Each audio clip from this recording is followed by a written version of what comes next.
I'm Shane Nyland, and my co host is Blake Musser. And these stories you're about to hear are from Weapons Company, 2nd Battalion, 4th Marines, 1st Marine Division, about the events surrounding and directly from the mouths of the people who were in Ramadi 2004.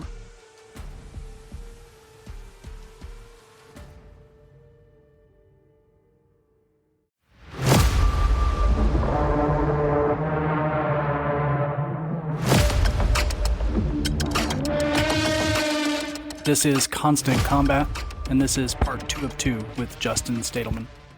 You bring that you saying that made me think. So just because as a vehicle commander or in some of the other dismounted ways that I was, it was it must have been a very different experience to have to stick with the vehicle during a lot of this stuff too. Like when things kick, like you get hit and you got to go chase somebody down. Well, somebody has, you have somebody to has to stay with the the driver has to stay with the vehicle and the gunner has to stay behind the gun.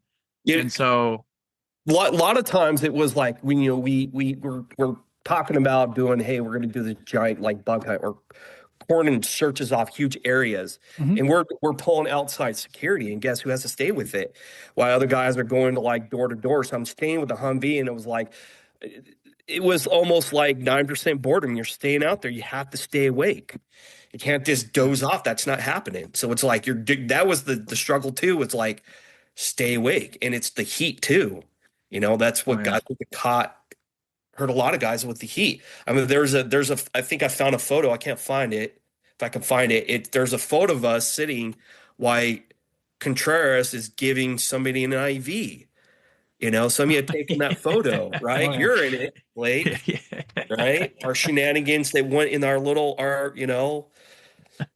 mini shenanigans today, the polite, politically correct way of shenanigans that happened inside.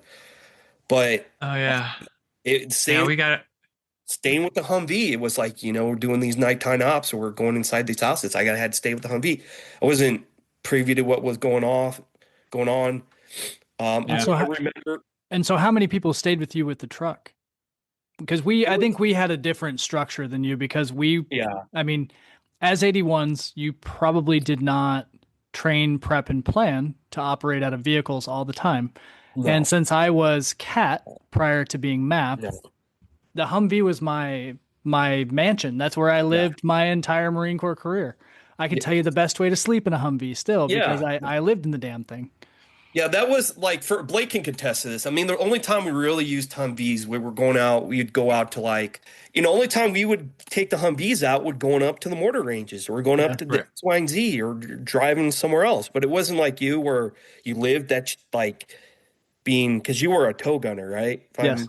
Yeah. So ours was sort of like, we're just transporting people as it. And then once you're up there, you're no longer a Humvee driver. Now you're part of your gun squad. So when you were in with these cordons in Ramadi, was it you and the gunner only that were staying back, or did you guys have any other security element?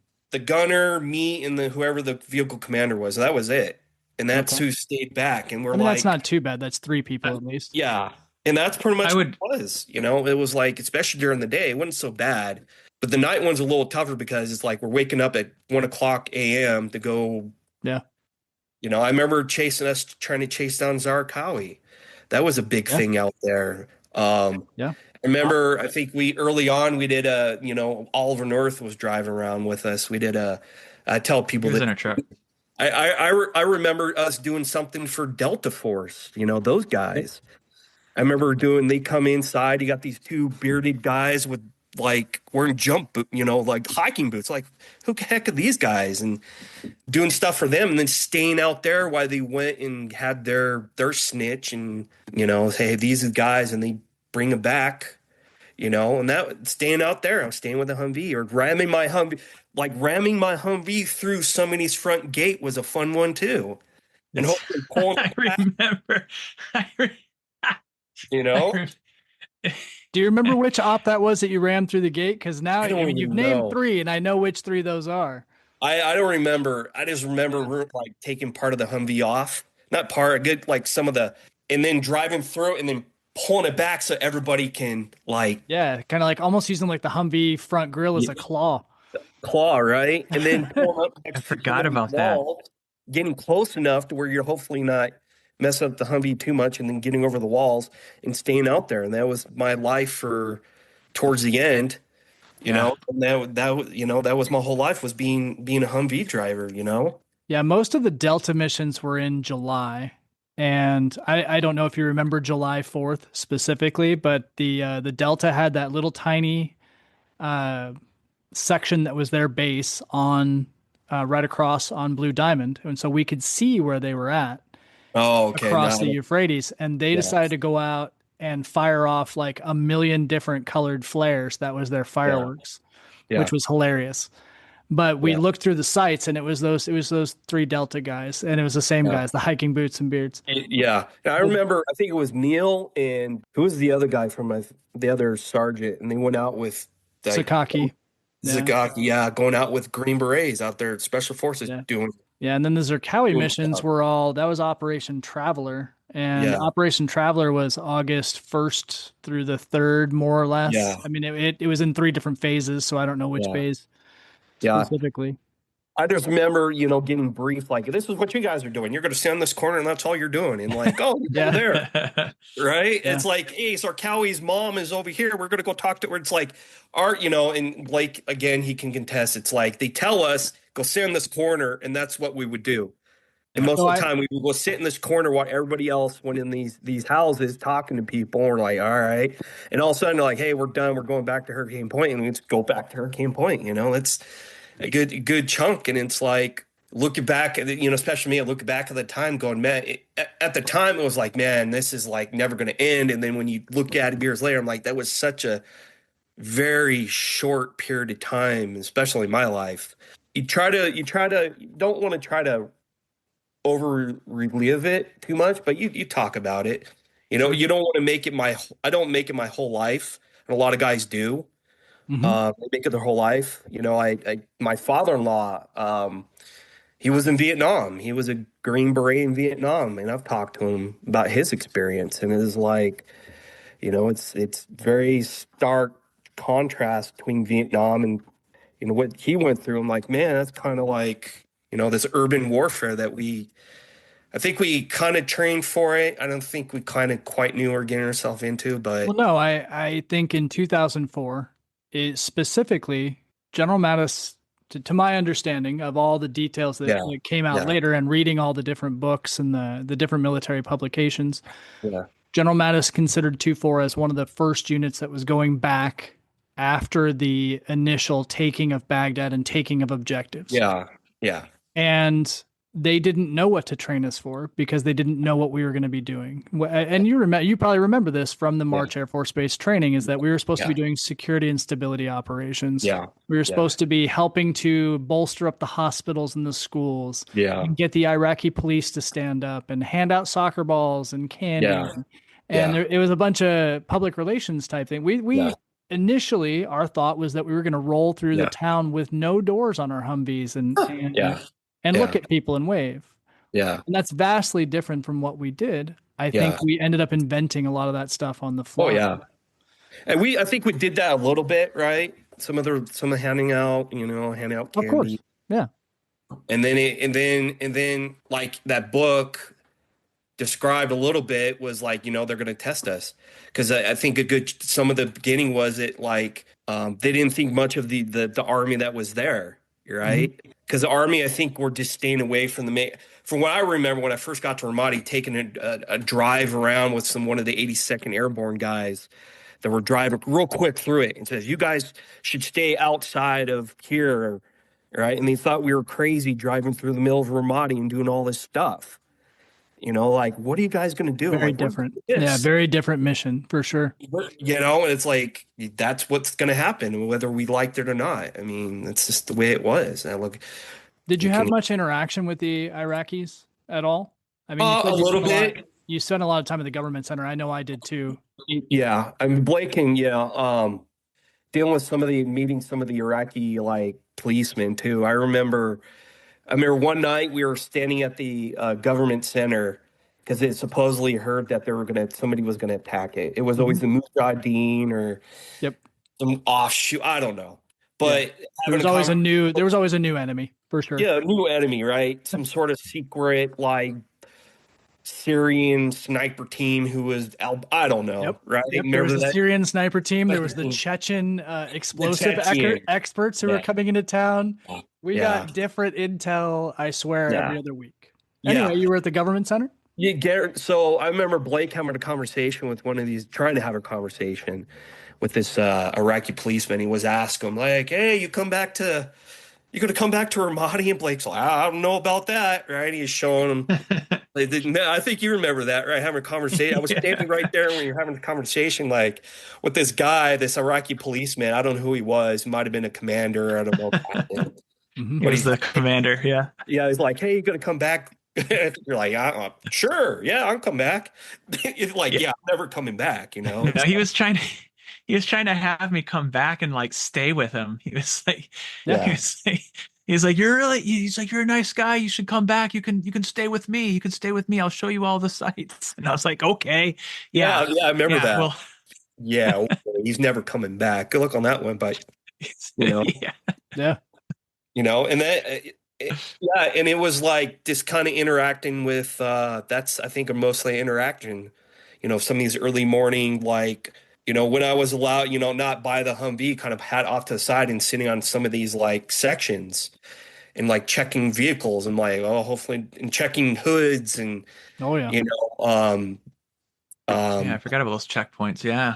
Checkpoints, something that we did not get any training whatsoever on. You were just checking cars and you were like, yeah. I'm hoping I see something unusual. Yeah, hopefully, it was something that when I went through, I had to go back through FLETC, right? I went through the Uniform Police Training Program, right? It's like a 14-week stay at FLETC in Georgia, and they have a physical security like program there, and they teach you how to like search vehicles and like searching. Somebody trying to teach us how to search people, and then like, nah. Now it's like, that probably wasn't really a great way, but that's somebody again on the whim how to do stuff. Like who taught them how to search somebody? But that's the way people were. Maybe they were. We just were not. Again, we weren't prepared specifically for that idea, and we were like, somebody thought of the idea. Yeah, we're gonna start some checkpoints. Maybe we'll deter something, or who knows what the actual thinking was. But you didn't have any training to search people. You didn't have any training to search cars. You didn't have any of the gear to search cars. You certainly didn't have a mirror to look underneath cars. And it was like, hopefully only thing hopefully that was in a vehicle was just nothing and just the people. And luckily in my situation, it was like we didn't find anything in anybody's vehicles, mostly going to these houses and we find this weapons and taking photos. I remember taking photos of the weapons, but it wasn't like my experience was I didn't see anything that would be any kind of explosives, or that was my experience. I didn't see any kind of the bomb maker for all of Ramadi or anything crazy like that. Right. It was just kind of on the whim, it was like, I think Gunny Coleman, right? Or I think he retired as a sergeant major, but he described it. We were kind of the guinea pigs going. That's right. I think they had I wasn't able to go to the reunion this past year, but I think it was like them going up the hill up on First Sergeant's Hill, this memorial, and he was talking about how us going in there, we were guinea pigs. This armor stuff and like, it was fine and dandy for the invasion of Iraq and kick it. That's great. We were guinea pigs. It was sort of like, hey, it was the canary in the coal mine. See what happens. IED, let's add more armor into it. If the patrols don't go this way, we got to switch it up, do something else. Reading through that book, it's all like different stuff going on, and they're trying to, a lot of stuff I was only privy to through a radio and wasn't there on the, obviously. Did you feel like the culture of 81? So you've talked a lot actually about the culture of 81s back in Garrison and back in Okinawa, how it was very regimented and they had very much a hierarchical structure where the sergeants were somewhat in charge of the platoon or corporals. Did you feel like that changed when you got to Ramadi? because you were No, I don't doing think it different really kind of changed jobs? because we were split in the Ablakin.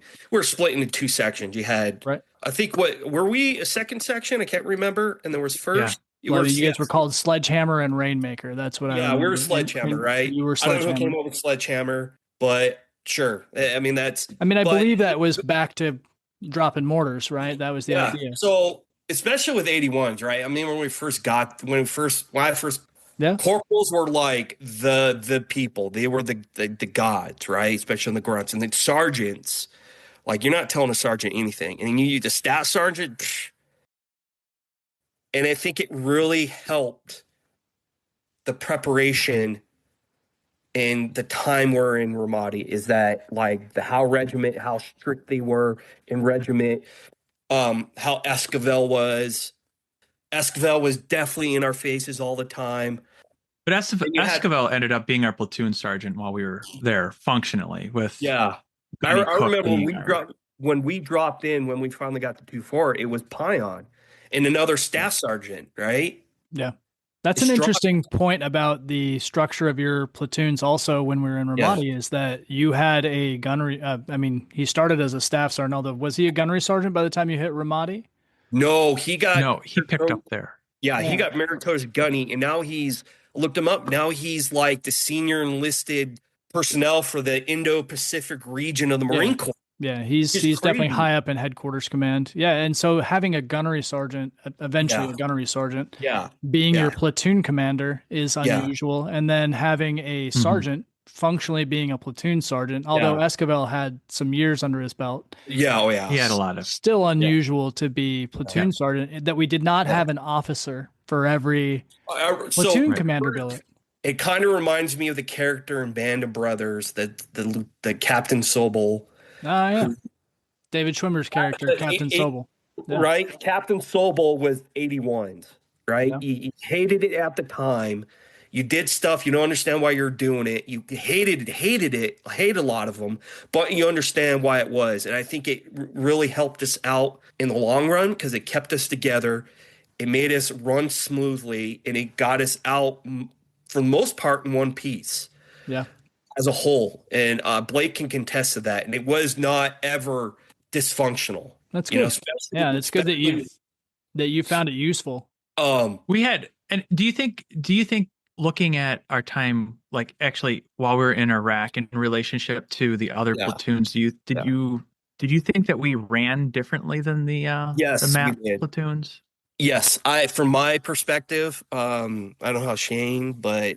My perspective, we were definitely, if you look at I'm not saying the other platoons were like lazy by any stretch of imagination. 81s was just a different animal. We did a lot more yelling. Every NCO was like, what are you doing? Where are you going? Why are you doing it? And you're trying to like just navigate everything, and they're right there in your face. And some NCOs were more than others. And you just did the best you can to, like, hopefully you didn't mess up. When you did, you heard about it quick. And they corrected you on the spot. And it was one of those things where, at the time you're like, I hate these guys. I hate every one of them. But looking back at it, I think it really it really set us up for success. I'll tell you. Yeah, I'll tell you from the outside looking in, from me being in a mobile assault platoon, you guys seemed partially cultish and psychotic, which is funny to say inside the Marine Corps, which is also a giant cult. Right? But you guys were always, you're right, a little bit of boot camp. It seemed very unusual. Yeah. But you're not wrong. It was functional, and it worked very well. I think that's the big problem I have now.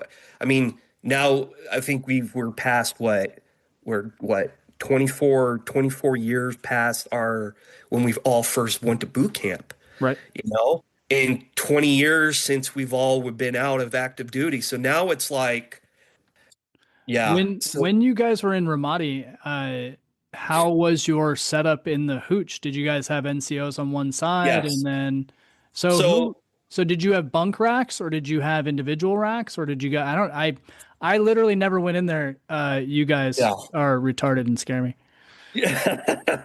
So basically we had, Blake can contest to this. There were bunk beds. Yeah. And the NCOs had their thing in the back. They kind of like blocked. They blocked. Oh, they walled it off. Like nice. a little thing in the back. They blocked everything off, so they had the little thing. That's good.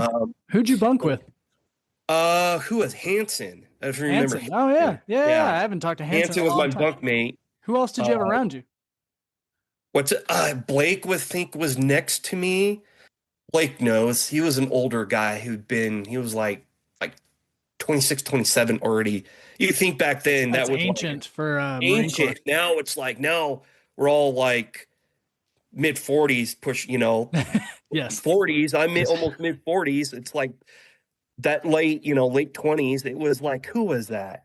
And he'd been around for a while. He went to college before he came in, and he stayed in, and his wife was in the Navy, I think, previous to. Oh, you're talking about Wade. Wade. Yeah, Wade. Like by me. I think was Wade your bunkmate there, Blake? I can't remember. No, I didn't have a bunkmate. Okay. I had they had put me up by the door. Okay. And then there was a big space, and I was over there because they kept pulling me out to go do different missions. And everybody got pissed off because they kept waking everybody up trying to find me. Well, so you guys pushed me up by the door so they could grab me whenever they wanted me. Yeah, at first when we got there, they wanted us to do fire watch inside those hooches. I'm like, oh, great. We're going to have to do fire watch and everything else. And then they're like, all right, we're not going to do fire watch. We have camp guard. So did you end up playing a lot of spades in there? What is that? Is that how you occupied your time, or did you were you one of the bunk lay in your bunk and listen to music? Music. I had a DVD player. Listened to a lot of I still have my stack of like Haji, like Burn, like Still have it. Yeah, the stolen DVDs. Yeah. Those are my favorites. I feel like a pirate, because I'm watching a pirated DVD. A lot of times, in a country with no laws, it was fine. Yeah, it's like they always tell you, you can bring back just a few back with you. Still have the stack. It's downstairs in my basement, so it's like, that's how or we go to whatever it was like, go Junction City, go to the Army's their big PX, whatever you want to call it. Yeah. How I kept my sanity is just watching DVDs. Like I think we all kind of entertained each other as best we could. Entertaining each other. Well, what'd you do, man? Yeah. I tell you what we did. What did you do? Well, it's like just other people. You get a bunch around of young Marines, and we all act stupid, and we do stupid stuff. And it's like you look back that going, and I talk about it occasionally. And when I finally became a supervisor, I looked at through all the people that I've ever known, my military time and other places, and I'm like, this is what I would do as a supervisor. And what I would not do. And I've taken that, not trying to be a micro. The big thing is not being such a micromanager. That was my whole Marine Corps career was being somebody micromanaging. Yeah. And it was something I did not want to take with me as being this huge micromanager. And I think the officers who I'm underneath really, I think, appreciate that they're able to come talk to me when need be, and that's something I kind of like really value as a line supervisors, just able people come talk to you. Because there was times where like I was afraid to go talk to another NCO because it seemed like if you wouldn't talk to him, like you have something going on, they don't like you're bothering them. And that's just a lot of times how I felt. Like, okay. Did you have so you saying that is like making me think about, again, our platoons were structured differently. Yeah. Do you feel like you were micromanaged while you were back in Hurricane Point? Because the way we always had it, once you were off, like basically we weren't standing up on the trucks or waiting on a mission, just kind of like what Blake was alluding to. Yeah. I had a Game Boy. I played my Game Boy, or sometimes I went and me and Richie would run around Hurricane Point to try to keep somewhat fit. I spent a lot of time in the smoke pit because I was smoking a couple packs a day at that time. And, there's a lot of things that I would always do. And I played a lot of cards. I watched movies. Yeah. And then our hooch was decorated. I don't know if you guys decorated your hooch, but we always decorated. We had lots of magazines around and stuff. Not so much. I don't know what Blake remembers it, but to an extent, when our time off, when we were doing like stuff, Generally, it was we were left alone, but a lot of times you get those certain NCOs that just want to mess with you for no reason. They just want to bother you, and it's like they want to all of a sudden make you go do some sort of stupid working party for whatever the reason was. And a lot of times I was dealing with the Humvees. Yeah. Because I'm a Humvee driver, and I think that's a lot of times I was getting messed with because I was a Humvee driver. Go deal with the Humvees. So it's like, yeah, when your time was off to an extent, but other times it was like, go deal with the Humvees. Yeah. Especially when we started getting a lot of these other armor plating that we had to go deal with. You mean putting on the additional armor? Glass and the additional stuff that came in, and you had to go put that on. So a lot of times I didn't have off times, or changing the tires out the Humvees after wheeling my way back into Hurricane Point after getting hit by a Humvee. Having no tires. That got parked in where the motor pool was, and we had to go change the tires. And it was like, it wasn't so bad when we finally got back to Junction City. We were supposed to decompress. Yeah. What did you do for decompression? Because I literally played the same video game every day once I finally got out of there. Well, so the same thing. I had my DVD player that you watch movies, and then they had that little recreational area. Yeah. We went over and played there was like a Nintendo 64, I think. I don't even know what it was, but it was the same game. We played the same game every day, all day long.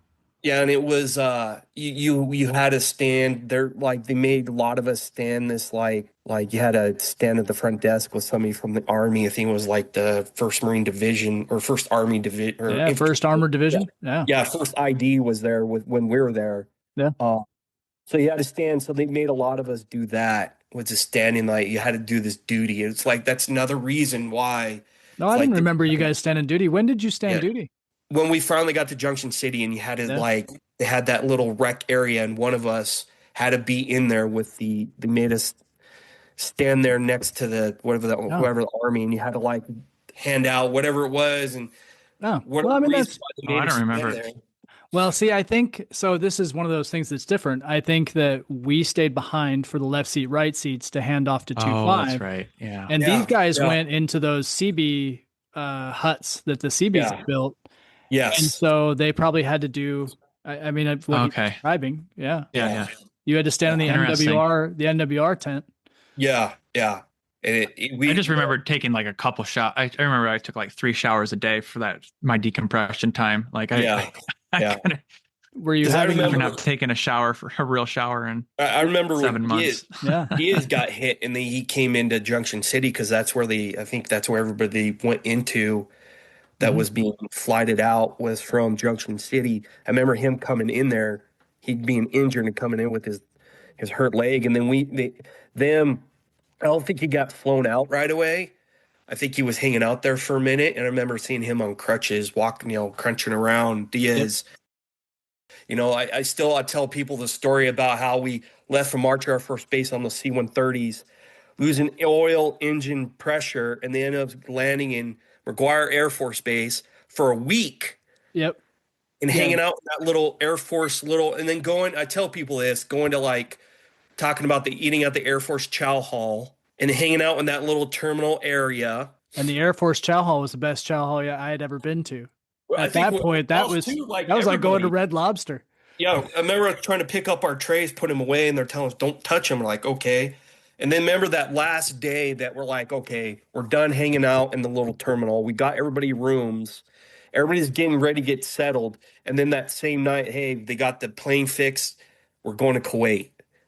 And then everybody loaded on the Kuwait, and we flew there, and then we came to Kuwait, and then we flew back on civilian airliners. But we didn't. We landed 2 more times. That's the other thing. Yeah, we landed in Canada, and then we landed at Shannon Air Force Base in the UK. Oh, we landed 2 more times with a broken engine. I don't remember. Yeah. Okay. Wow. Yeah. We got out over the Atlantic, and we lost an engine, and so we had to come back. Yeah. And then when we were in Ramstein and refueling, we were going to get back on the plane, and it started pissing fuel all over the place. Yeah. As we were getting off of the bus, And they were like, get back on the bus, because there's fuel everywhere. There's fuel just pissing everywhere. Yeah, I tell people that story, like how even us getting there was like, it was almost as dangerous trying to get there. And then we start out that our plane breaks down going there. I'm like, right. And we finally get there and like, okay. It's a real 2-4 story. It is. Yeah, absolutely. Right? Do you remember much from Kuwait? That's one thing I don't hear people talk about much. I think we trained a little bit. It was more or less trying to get acclimatized to that, right? The heat in the desert. Yeah, for sure. The desert, right? I remember when we finally kind of put the doors on, these metal doors on the side of the Humvees. I remember. Did you now? So were you part of that working? I don't remember. So I was part of that party too, because I was one of the few people who knew how to weld. Yeah. But I did not remember that you were part of that. So it was me, you, Savage, Monroe. Yeah. I can't remember who else. But there was anybody who had any mechanical experience. Yeah, I remember helping out, getting all this armor on, bolting everything on. Yeah. And then going up there, taking that long convoy, and it took us. I didn't even like, I kind of before I got on here today, I'm like trying to figure out what was it from Camp Victory, Kuwait to our Ramadi. It was like near 500 miles. Yep. Going 50 to 60 miles an hour, and it took us. I remember it took us 2 days to get there, and then driving, and then you hear. Yeah, and us driving right by Fallujah, and you hearing stories about Fallujah, and like, oh, there's Fallujah on the side of the street, and we're going by it, and that all kicking off. You hearing about that, you're like, okay, what's going to happen now? And they all come running over to Ramadi, and what they're thinking that the insurgents were trying to do with Ramadi with relation to Fallujah, and it makes sense. Them trying to take the pressure off Fallujah, so let's start something in Ramadi, and it just kicked off. So there's a lot of time in all of this. That's downtime is always your biggest enemy. I mean, you talked the same thing about the couple of Marines and the sailor who got in trouble drinking on the bridge post. I mean, that's you get bored, and that's what happens. Do you remember what it felt like when you got back? It was I remember it, right? So my mom, like still to this day, like kind of geared. I don't think I really told anybody this, but when I first got in the Marine Corps, she was kind of a helicopter mom. So I went to boot camp. She was always part of those Marine mom online groups type of thing, like a Mother of America type. Dude, crap, that's great. Right? But it was to a point where she would call like the boot, like our Echo company, and like the company gunny knew who I was because I'm like, and then she would joke like, I'm going to call MCRD and tell them you can't play that kind of crap, right? Right? Blake can contend, like, but so when you got back, when I got back, because she was like made sure to get people sending me stuff. I remember getting sent like random stuff. I don't know about you. Remember? What'd you get, man? I love care packages. That was some of my favorite shit. There's this girl I still talk to. She's just a pretty good friend. She's from Texas. I still talk to her. Still talk to her from after 20 something years. She sent me something from her church. Her church got my name, and this is how from my mom. So it's like when I got back, I remember we got in early in a March Air Force Base, and we got in those buses, and I was sitting next to not Contreras, that other doc. Blake, I can't forget what his name is. Hinkle? Yeah. So when we went to March Air Force Base to go to Kuwait, it was Hinkle I sat next to it on the bus. And then when we went back from Kuwait or going back to Pendleton, I sat next to Hinkle. It was weird. I don't know how it worked out, but it did.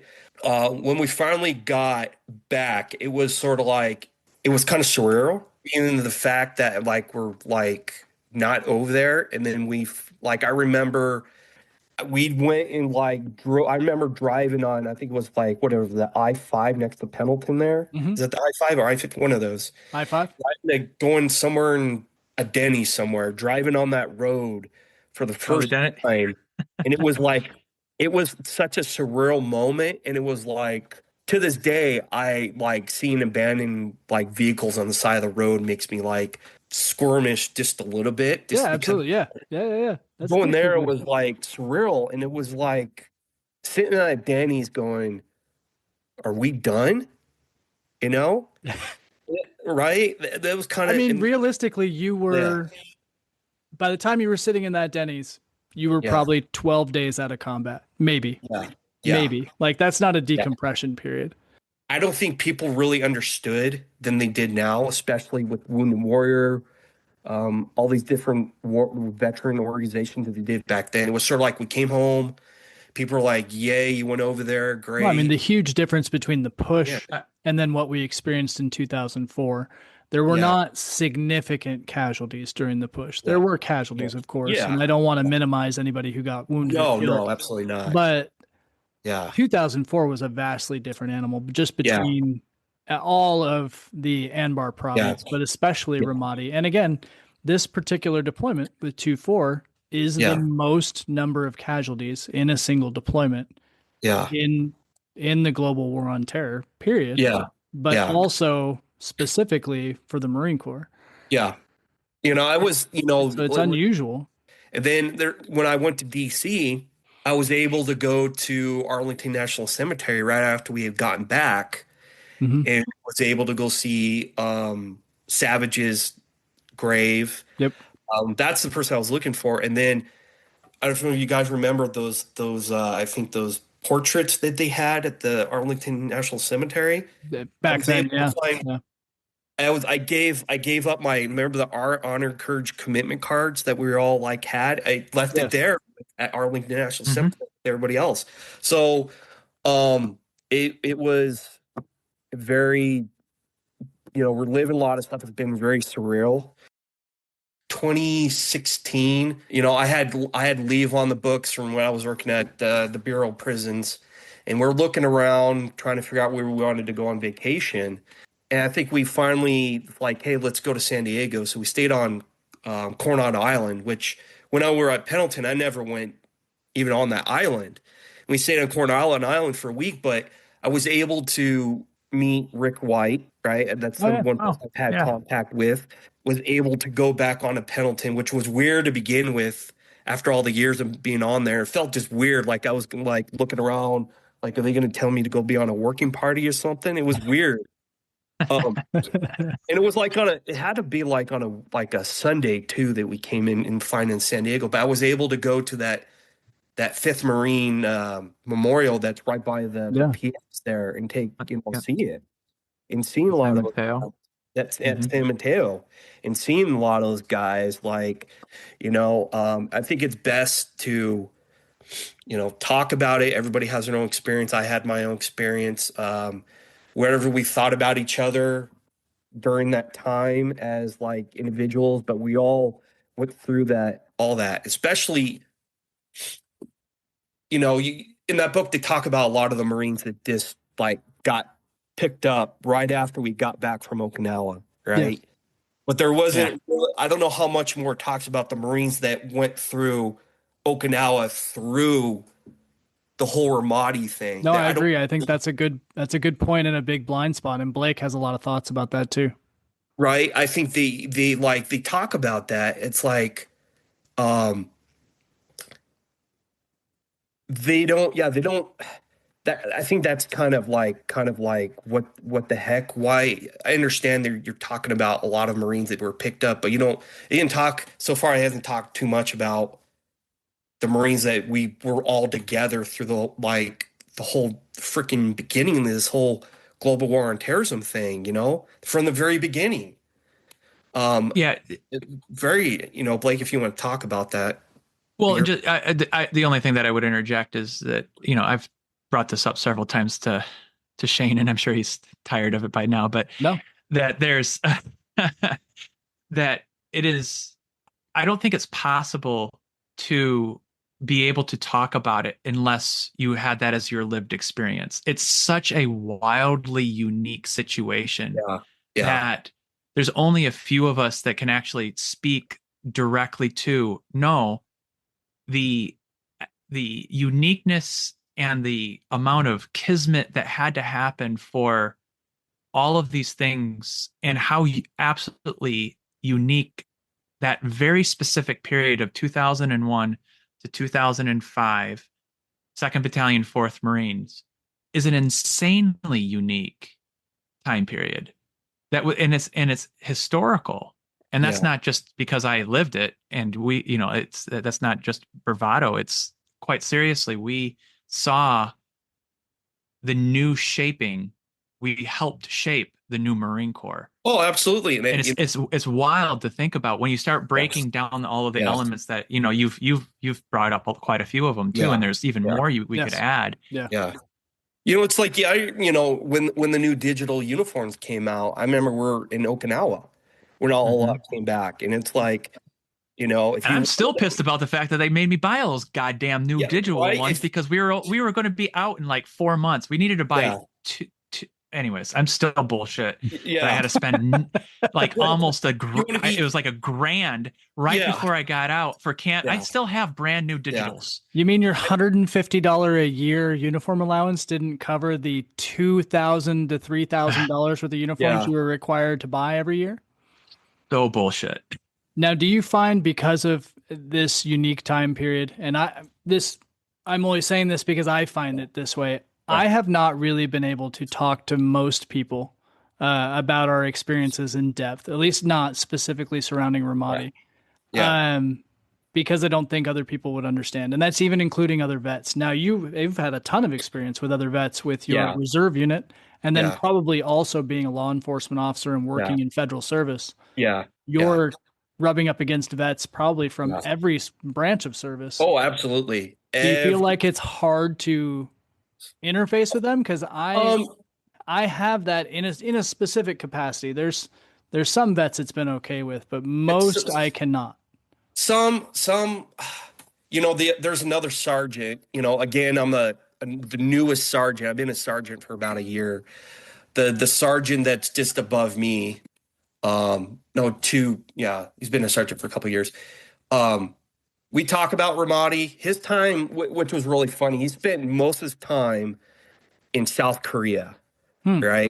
He was a part of that group that came from South Korea, that he was part of this, like, that second ID group that came in and replaced the first ID group. Oh, okay. We had that conversation, but a lot of the vets, like you're saying, Shane, were Afghanistan.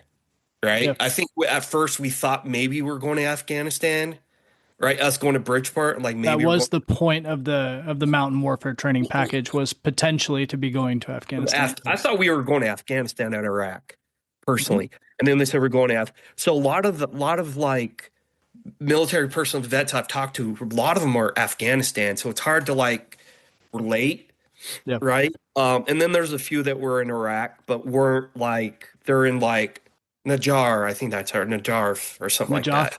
Yeah. Najaf. Some of these other places in Iraq that I have no clue what you're talking about. Yeah, right? Just a different experience. Different experience. I've never met like another Ramadi Marine. I listened to Jocko Willick. I mean, he was a SEAL during Ramadi. And he was there in 2006. He was not there in 2004. Yeah. So, his experience at the time going into Ramadi, I'm like, well, it's not surprising. But past like meeting people in person, it's hard to like relate to other people, especially that time frame. Yeah. And even relating to the Marines like us that were there from the very beginning, from 9/11, we were in, reading the book like, I was at home, or I was in.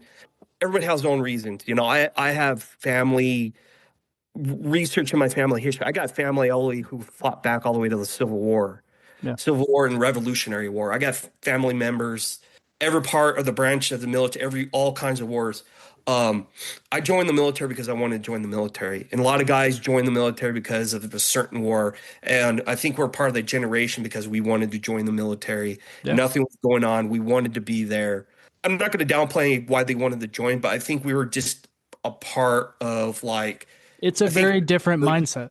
It's a different mindset going into that. We went in there because we joined because it was peacetime. Because we wanted to join, not because of a single event. That's how I personally look at it.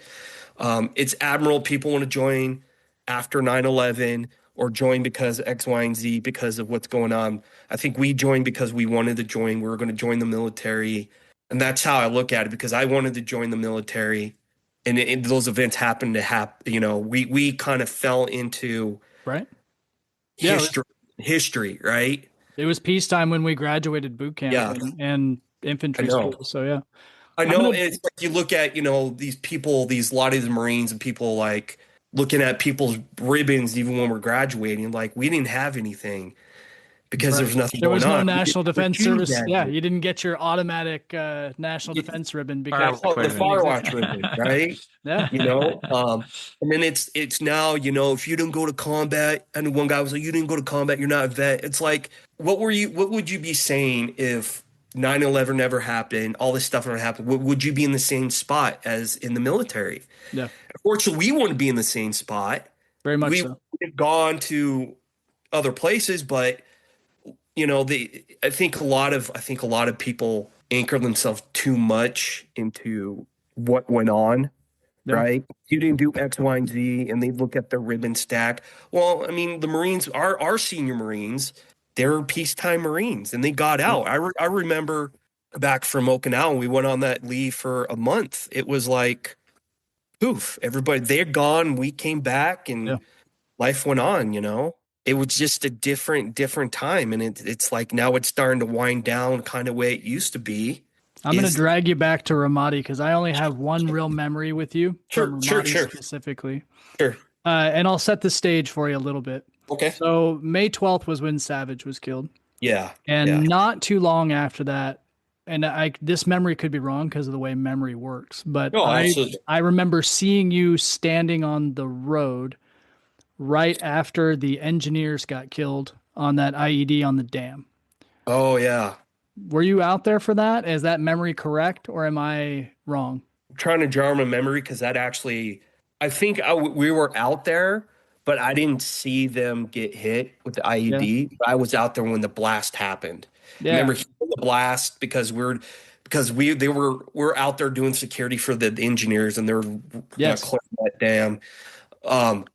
Well, someone had an idea that the best way to clear the dam was with standard metal detectors, and that was how they were looking for IEDs. Yeah. And I remember just standing out and doing security and seeing the explosion kind of out on the dam, and then hearing them run up and saying somebody was hit. The engineers were like, I do remember that, because it seems like a lot of us were kind of there, but weren't directly involved in the action, you know what I'm saying? Yeah. Around in that, like when Morris got hit, we ran out there, and we're kind of there for the end of it. Yeah. The same thing with when Condi was killed, we went out there for the end of it. Just like when the Battle of Ramadi happened, you know, we were hanging out on bridges doing bridge duty. You know, we were listening, and now it was able to go on the second day and just seeing how much of a ghost town it was on that, like, I think it was like the third or fourth day out. But I feel like that was a common report. Like the 6th and the 7th were hot and very active. And then on the 8th, I feel like everyone went out, and the 9th, and then there wasn't much. But then the 10th is when we did our first bug hunt, technically. Yeah. And that was, we were going to go find out where everybody, they thought they had good actionable intel, and we went to the north area, mostly in the Sofia district and a few areas around there. Yeah. And it was the other active time. The reason why I specifically asked about the 29th was, again, because I remembered you standing out there, but also that was like, that was one of the bigger days as far as casualty numbers. And I was curious about your memories surrounding it, because the engineers were hit. I believe both of them lived, although the one lived with severe injuries. They both did, but like horrible injuries. Yeah. Because Blake can contest this, because we're out there deploying that security and seeing the explosion on top of the dam and thinking nothing about it. You guys were so in my memory, you guys were at the arches. Is that correct? No. I don't. Oh wait, we were. That's right. Yeah, we were by the arches, but I saw the explosion, because it was a pretty big for sure. I mean, explosion. The dam's not far from the arches. You can really see it from there. No, we had part of our element there. Yeah. Okay. Yeah, and then so the rest of that day, the way it went was the engineers got evac'd. and that was my platoon that evac'd them. And I remember driving. This is why I remember you specifically, because I remember you looking into my vehicle as we drove up, and I was like, I've got two, and we're heading to combat outpost for evac.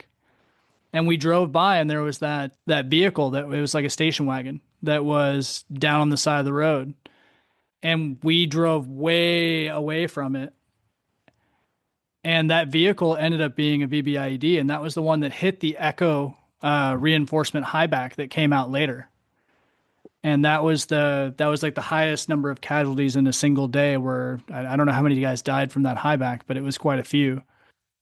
Something that I like to remind people that if you weren't a part of that time period, especially, but if you were, that when we first got over there, our issue was not really with the Iraqis, although there was strong elements of the Ba'athist Party and Republican Guard, and it was like the retirement center of where they went.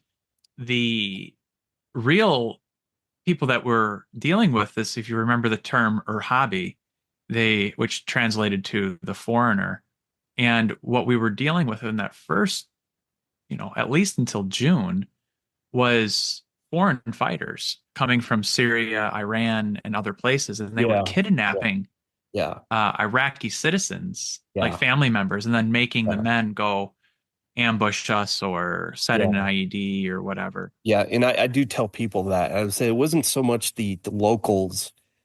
I mean, eventually they rose up against us because enough family members had gotten hurt and died that they were tired of it. But I said a lot of it was like, some of it was foreign fighters coming in. I don't think they initially closed off the borders when we finally, came in there. That was a big problem, closing off those borders, which you didn't do. And then we decided we go in there and like, what do we get ourselves into? But I mean, do you remember the when we caught those guys from Africa somewhere, like Sudan or Kenya? Oh yeah, like they were just standing there. They had just gotten dropped off. They had gotten, as it turned out, I think the intel came back that they had gotten dropped off like 15 minutes prior to that. They had come up from like Kenya or Sudan or something like that. I think I remember, but Sudan is what I remember. Yeah. And then had gotten trained in Syria. Yeah. And they had just gotten dropped off. And we're still figuring out where to go to where the safe house was. And and we rolled up on them. Like what safe house? I remember we had it was during the day, and we had I think an IED blast or something, and we had caught some guy that was running, and we like put his we taped his hands behind his back and like put a bag, and he was like crying, and I remember, Blake, you're like trying to calm him down. You're like, it's gonna be okay. If you remember that guy, because he'd been off, like he was by whatever was going on, and he took off running. We caught him. Right. And the one thing too, I remember doing the prisoner release that we did. If you remember all that, we released a bunch of these guys back into Ramadi from the big, I think that's right. City. Yeah. We released a bunch of these guys back into Ramadi. That was part of the fallout of Abu Ghraib and everything that had happened during Abu Ghraib. I'm trying to remember. That was April 28th is Abu Ghraib specifically. I don't remember the prisoner release from Junction City, but it was right around that same time frame. Yeah. That we had snatched up all these people, and then Abu Ghraib happened, and they were worried about abuses, and so thus we put all the enemy back out there. Yeah. Yeah, it's like, we captured all these guys, and then it's like, okay, you don't have the information we're looking for. And then we just like, you can go back. Now it's like, okay, thanks. It's like at least for a while, and just lessened up a little bit, but for a while, if something went down, if you were between the ages of 16 and 60, we brought you in for questioning. Yeah. There was that part in the book where Hodges, they were trying to get some information out of guys. So they sent Hodges in there to try to extract the information.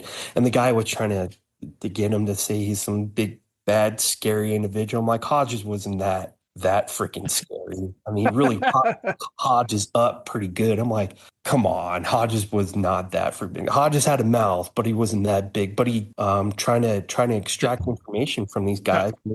Talking about the prisoners, one of my memories on that one is when I don't think it was, I can't remember where we would take them, but every once in a while we would take some prisoners not to Junction City, but we'd take them somewhere else, and it was a little bit of a further run. And I remember we ended up having to get a separate porta shitter for them because they didn't know how to like actually sit down on a Western seat. Yeah. And there is nothing that I remember more humorous, quote unquote, was we had gotten a couple of them, and there was like 5 or something like that, and we kept taking them, having them to use the porta john that we were having them use. They kept trying to like get up on the top and squat and do their stuff, but they were like we still had their hands bound. And to make a long story short, they ended up shitting and pissing all over the place. And the last guy got up there and slipped in all of the other guys' stuff, and was just the absolute clattering of him falling down and boom, boom. And we're like, what are you doing in there? He comes out and just covered in it. The other guys, the other Iraqis were not pleased with him because they were all like packed together. Yeah. They were trying to keep him off to the side because he was covered in everybody's. After that, we got a different porta john. I think you talked about, what am I, some of the funny kind of things that it's like going in some of these houses. I always tell them it was sort of like the episode of Hoarders, right? Some of these people, it's like, was an episode of Hoarders. You go in there I remember going in one of these houses and trying to get to the roof, and it was like trying to climb over all their crap they accumulated in these like houses. And I'm like, it's an episode of Hoarders. I knew I've seen. What did they have in there? Just crap, bicycles and blankets, and it's on this. I remember trying to go up some stairs to get to the roof, and it was just packed on these stairs, and you're climbing just debris and everything you could think of. And I'm like, this is fucking Hoarders. And that's why I remember a lot of these houses was like a case. I'm like, how are these no running water or anything? And like, it's an interesting duality that most of those people didn't have running water and didn't have electricity 23 out of 24 hours of the day.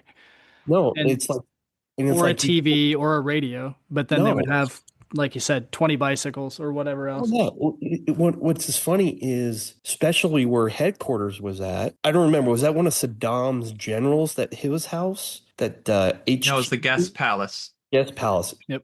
That was one of Saddam's guest palaces. The general's house was what ended up being our headquarters over in Hurricane Point.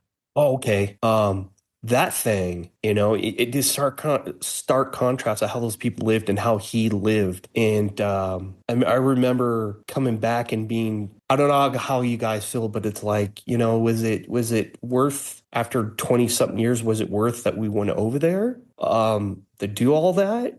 I still don't know after 20 years, was it worth going in there? And that's a hard, very personal question. And I think everybody's probably got a different answer. Yeah, right. It's the same thing with like, with my father-in-law. Like, I don't think I've ever asked him, like, was it worth, like, because he was already in the army when he volunteered to go to Vietnam. Yeah. I don't think I asked him. I've never asked him, like, you think it was worth this, like, going over there? It was the same thing in Iraq. It's like, I mean, you're saying it. What do you think? Was it worth it for you? I still don't have an answer for that. If it was absolutely, I went where the Marine Corps at the time was Marine Corps. Right, you did what your country asked of you. Absolutely. That's what it was. I bet you would have a different answer probably every other day. Oh, absolutely. Some days it's like, you tell you the truth, it's like, I've had this conversation with my wife. It's like, some days I become very disillusioned. Like, what was the point of us going over there and watching 34, 35 guys? I've seen different numbers. Mm-hmm. I've heard 36, lost 36 guys, 34 guys, lost 35. I think the official number ended up being 35. 35, okay. 34 plus one. It was 34 Marines plus one sailor. Okay. Some days I get very disillusioned. It's like, why do we go over there and watch, 35 guys die to kick some guy out? And then the other days it's like, well, he was a bad freaking dude, and he, but it may change. Sure. 5 years down the road. but it's really, I don't know.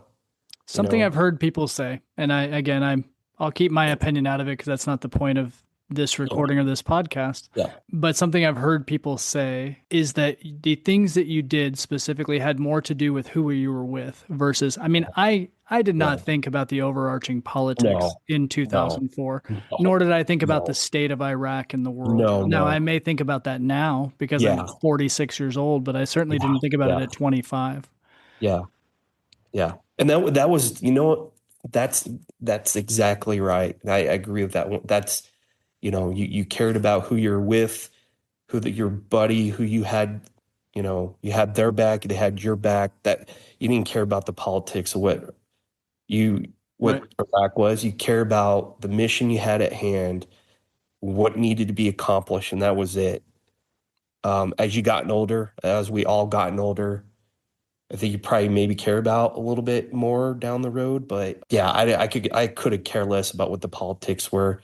The people in DC say, hey, you're going into somewhere, you're an infantry unit, you're designed to do that, you're going to go do it. We're like, okay.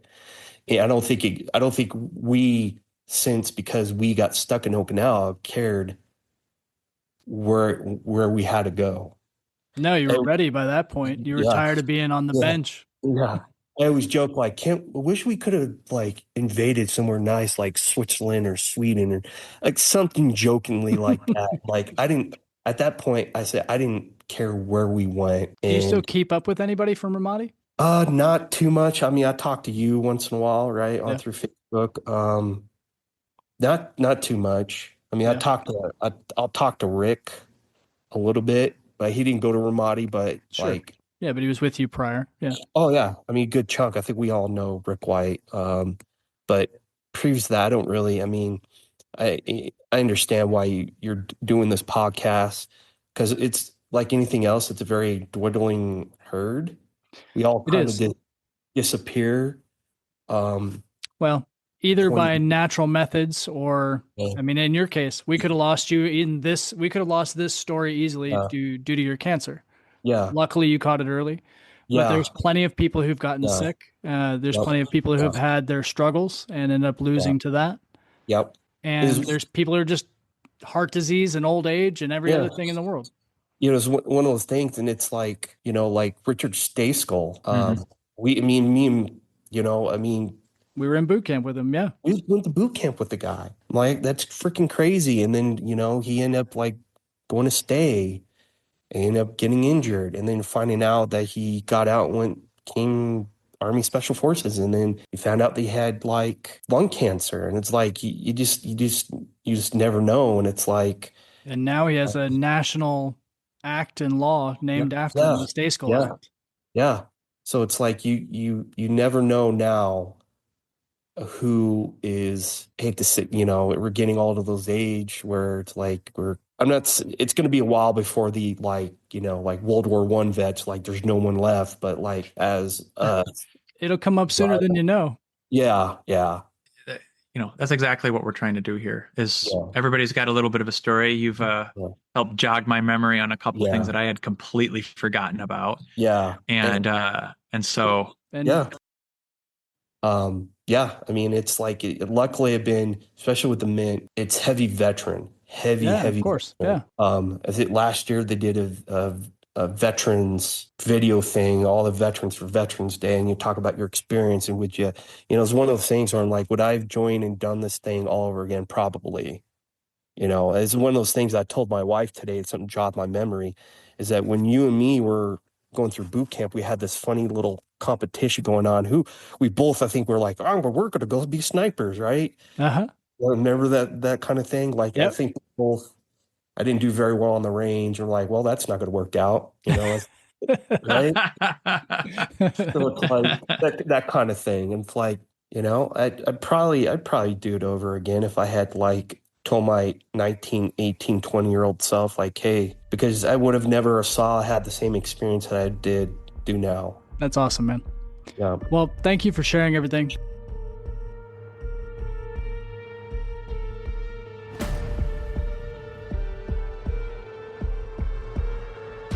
If you like what you heard, make sure you subscribe for future episodes on your favorite podcast service.